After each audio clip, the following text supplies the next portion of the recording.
What's up, YouTube? It's your boy JB coming to you tonight with the review for Love and Hip Hop Atlanta Season 8. This is the reunion, Part 1.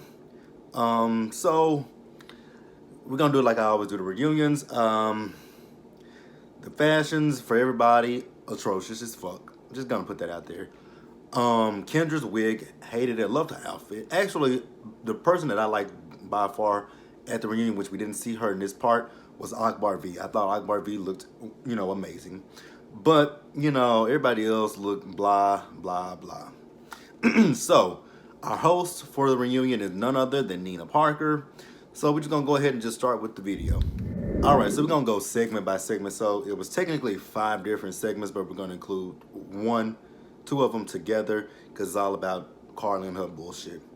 So the first segment we talked about was Jock. So before we started talking about Jock, Nina Parker mentioned that Jock is trying to run for a public office out there in Atlanta. I don't know who the fuck would take Jock seriously, but they compiled a campaign thing for him. That would not help anybody. That would not help anybody win a seat in public office. But it is what it is. So then we started to get into the whole drama with Jock and Kendra and Carly of this season. So Nina asked the question of how long has Jock and Kendra been together, and Jock says that he and Kendra were together for 3 years. And Nina was like, well, if that's the case, what did I look at last season at the reunion with you and Carly? So Carly was like, when it come down to Jock and Kendra and what happened last year in Houston, if she had known about all that stuff, she would not have entertained Jock. And I'm like, okay, Carly, whatever. We know you a bird, so, But then she does say that nothing happened in Houston, and thank God for that. We can give Carly a round of applause for that one. And then, she's talking about how, I like Jock for Kendra, so, whatever. So then we talk about Jock when he was at the salon and why he flipped out the way he did. And he had to make mention that he did not push Shekinah down. We clearly saw that Shekinah just fell down like a roly-poly-oly. But he said the reason why he got so upset and heated in that moment was because he was thinking about Kendra and the fact that he was losing something good. And, then Jock does apologize to Pooh for, pouring a drink on her ass when they were out there in Trinidad. And then Carly had to chime in, and then when she chimed in, that forced her and Pooh to go back and forth arguing with one another. And Pooh, I don't know why Carly couldn't just sit there and shut the fuck up, because Pooh's like, you want to suck Jock dick, and she was like, if I want to suck Jock dick, Kendra will know what's up. Kendra like, I don't know nothing about that. Like, keep that over there where it is. And then Sierra starts to chime in, and then Sierra hops out of her seat to go and try to attack Pooh, and Nina's like, hold on. You guys will all have your own time to have a conversation with Pooh. Right now, it's not that time. I'm talking about the situation between Jock, Kendra, and Carly. Because they were arguing about not face Martin Hiram. Because, Sierra was like, they ain't, because Pooh. So Pooh is like hella obsessed with Carly. I don't know what the fuck it is. But, she's obsessed with her. And, she's talking about Carly ain't been in a relationship nearly as for no 4 years. And Sierra's like, but you ain't even been in a relationship with your husband for as long as you said you are. Here's my thing with both Pooh and Sierra. If y'all are happy with y'all respective persons, why do y'all care how long the other person has been with anybody? It ain't got shit to do with you. I was just confused by both Pooh and Sierra in that whole situation. But they eventually calmed that shit down and we were able to move on to the next story. All right. So next we are going to move over to, I believe it was Scrappy and Bambi. No, it was Stevie and Faith. Well, it was Stevie. Faith is not there, so it was Stevie, Mimi, and Ty. Ty. So, Nina asked Stevie when did he meet Faith. He knows the exact date. It was November 20th of 1995. And then, Nina brings up the fact that, people are talking about his relationship with Faith because he was good friends with Biggie. And Stevie says, and I agree with what Stevie said, Faith went on and got married even after Biggie passed away. She had other kids. So, I don't know. I guess it's because of the closeness between Faith, Stevie, and Biggie and Puff. So I guess that's why people want to say something to them, but I agree with what Stevie said. Let the man rest in peace. So then, Nina asked Mimi, about, how did what was her feelings about, Stevie and Faith having dinner with Eva and telling Eva that they were married. Mimi's whole thing was, it wasn't the fact that Stevie and Faith told her that they were married. It was the fact that Stevie himself did it without her knowledge. And I understand that. Like, if you guys are co-parenting, you guys should be able to sit down together and be like, hey, so Eva, we got to, mommy and daddy want to sit down and tell you something. And then let daddy tell her that, hey, me and Faith are married. So that way, Mimi can feel comfortable. And I ain't gonna say comfortable around Faith, but, I understand where Mimi's coming from, especially with all the bullshit that she dealt with Jocelyn. So I understand that shit completely. Um, but then Stevie apologizes to Mimi, and Nina like, do you believe it? She's like, no, I don't believe that it's sincere. And then, Nina asked her, so what could help make your relationship with co-parenting with Stevie better? She was like, well, number one, he lives in LA, which I can understand that. They live in Atlanta. He's out there in LA, so he doesn't really spend a whole lot of time. And I understand where Ty is coming from when she says that Stevie's only around when it comes to filming, because again, he's living out there in LA. He only comes to Atlanta to film for Love and Hip Hop, and when he's filming for Love and Hip Hop, that's when he's trying to be around Eva. So I definitely get that part. Then Stevie, begins to argue with Ty, and he asks her, "Do you have any? Are you married? Have any kids?" She says, "No, I don't have no kids." She's like, "Okay." He was like, "Okay, then mind your business." She says, "But I do know a little thing or two about raising kids." And Stevie said that he's present in all 6 of his children's lives. And I'm like, I think Jocelyn would beg to differ with you on that one, my friend. Um, so then, he basically, I don't know why he felt that this was his, he had to tell Mimi. Supposedly Ty is knocking down different women that Mimi don't know about.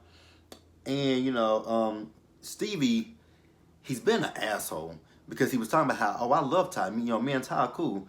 Nina says, are you and Stevie cool, Ty? She says, I don't know nothing about that.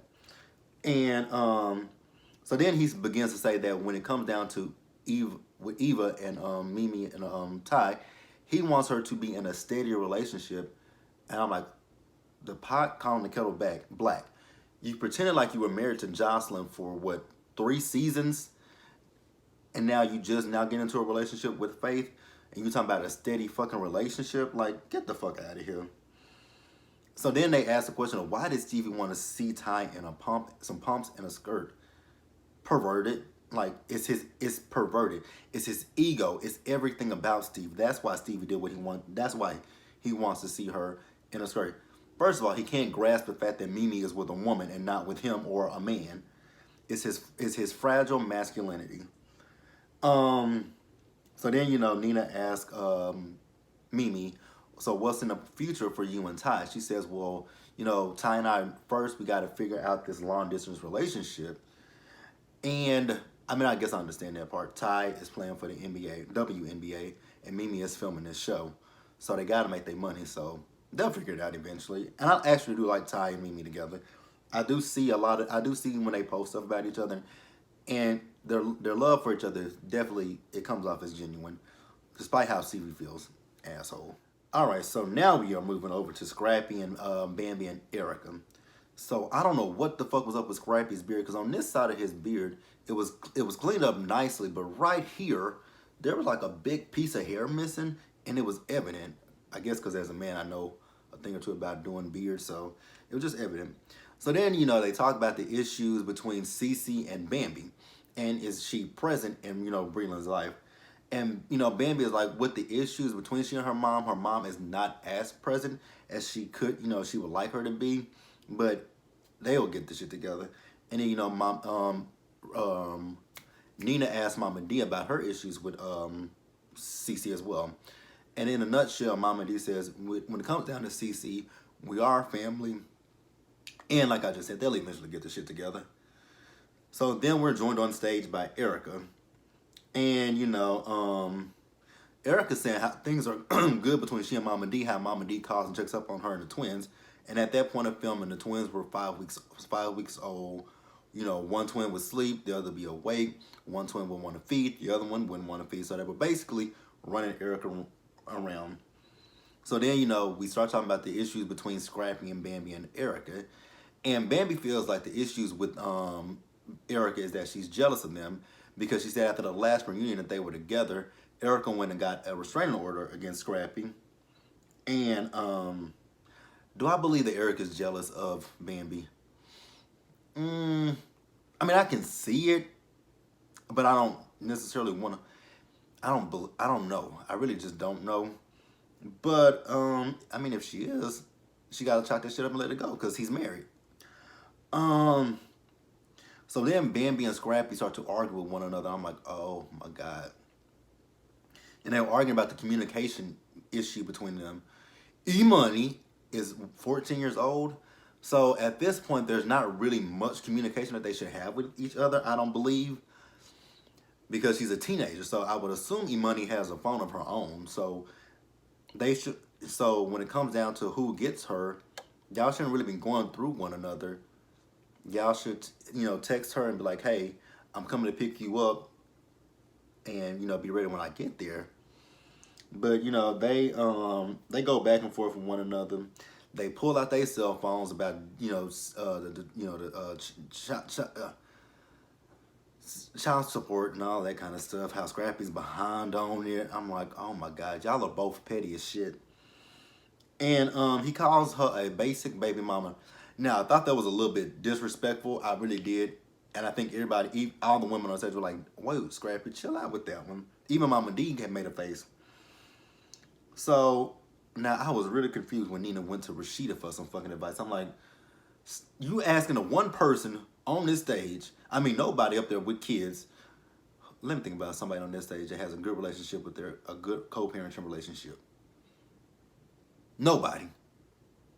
Mimi ain't got one good one with Stevie, and Rashida and Kirk definitely don't have a good one with Jasmine. So why the fuck do we ask Rashida for advice? I was confused by that. Thoroughly confused. All right, y'all, and then lastly, we gonna talk about Carly. So, we talk about the cast trip to Jamaica. Carly was talking about how she just wanted to introduce the cast to her family and her culture, which she said in the episode. Jock said that when he got there, he was nervous. And rightfully so, you're meeting her family, and then they grilling you, and your new girl's there with you. So then, Nina asked a question about Carly and Mo. Are they still together? And Carly says, yeah, that they are still together, but they're trying to work things out. And I'm just like, really? But you played that man off as he was abusive to you. Why would you want to be in a situation where you're being abused, being controlled, and being manipulated? Like, I just don't understand that shit. And everyone is concerned about her. Rashida's concerned about her, and Mimi is concerned about her. And then Mimi, when Mimi says something, that's when Carly gonna say, "Well, you and Ty have had your issues," but I don't believe that they have gone physical or anything like what you were trying to say that was happening with you and Mo. So miss me with the bullshit with that one, Carly. So then, Nina asked about the situation with the other girl that was saying that she had a baby with Mo. Carly said Mo is trying to go through the courts to get her to take a DNA test. And then she asked about, are they still going through this process of surrogacy in vitro? And she danced around that question, really and truly, honestly. Because, we know that you're just not going to have a baby overnight with that process. So I was confused about that shit. So then lastly, we talk about this situation between Carly, Pooh, Hiram, and these goddamn shitty sheets. Were they $750? Pooh says they were. I don't believe that they were $750. Those did not look like sheets at all. But she's talking about her and Hiram sleep on the best thread count. Who gives a fuck? Shit. But Carly's like, if it happened, I'd be one to admit it. But you said in the episode in Jamaica that was in the past. I'm tired of this shit. I'm so tired of this bullshit. I'm so glad that the season is over. I'm so tired of that. I was so fucking tired of that dumbass storyline. So then Sierra says, you a broke bitch and you not married. The last time your husband was married was in 2014. And then Pooh says that, she is married. And then, Nina's like, well, our team here, they did some research. They saw that you and Hiram did apply for a marriage certificate in 2013, but you guys, I guess they didn't have the right paperwork or something, and that is not they never returned. So and I think what Pooh was saying that they went and got married in another state. So Nina's like, so to make this understandable to me, y'all went to another state and got married, and it's not legal here in Georgia. don't give a fuck. And then Pooh want to go off and brag about how, I live in the best house. I live in it. I had this. I have that. And I'm like, well, nobody was talking about what you have and don't have. They talking about your marriage. Like, what they got to do with the price of tea in China? So them, Pooh and Spice get into it with one another. I'm like, wait a minute, why did Spice jump into this? And when they broke Spice and stopped Spice from getting the Pooh, Carly on stage crying. I'm like, what the fuck is she crying for? Like, I don't understand it. So then Nina tells the audience and us that, they offered to give a DNA test, not a DNA test, my bad, y'all, a lie detector test to Pooh and Carly. Well, Carly was the only person who took the lie detector test. Pooh did not want to take the lie detector test. And Pooh's reasoning for not wanting to take the lie detector test was dumb as fuck, because she said that she was told that it was going to be administered by Kendra. Okay, Kendra's a neutral party. Kendra's not friends with Carly, and she's not friends with you. So why do you think that she would, alter the results in favor of Carly? But she did say she went and got her own independent, lie detector test, and Nina's like, nope, don't want to hear it. You didn't do it with the show, so we don't want to hear it. So then we see as Carly's taking the lie detector test, and I don't know what the fuck it was with Carly. It's like she was in a daze. It's like she was hypnotized, drugged, drunk, or something. I just don't know what the fuck was going on with her. So then, I'm done with my notes. So Nina starts to read the results, and bullshit. That was the end of the fucking. I knew it was gonna happen. I'm like, they gonna wait until the last minute of the episode to try to get these results. So we're gonna go into part 2 with the results of the lie detector test. Now, part 2 looks hella fucking good. Moniece is there. I don't know why. Look like KK is gonna attack Pooh. I tweeted about it and it's still paused on my TV right now. What else is gonna happen? Yeah, look like part 2 gonna be hella interesting. But you guys, that was part 1 of Love and Hip Hop Atlanta's reunion. Like the video, leave a comment, subscribe to the channel, and I will see you guys later.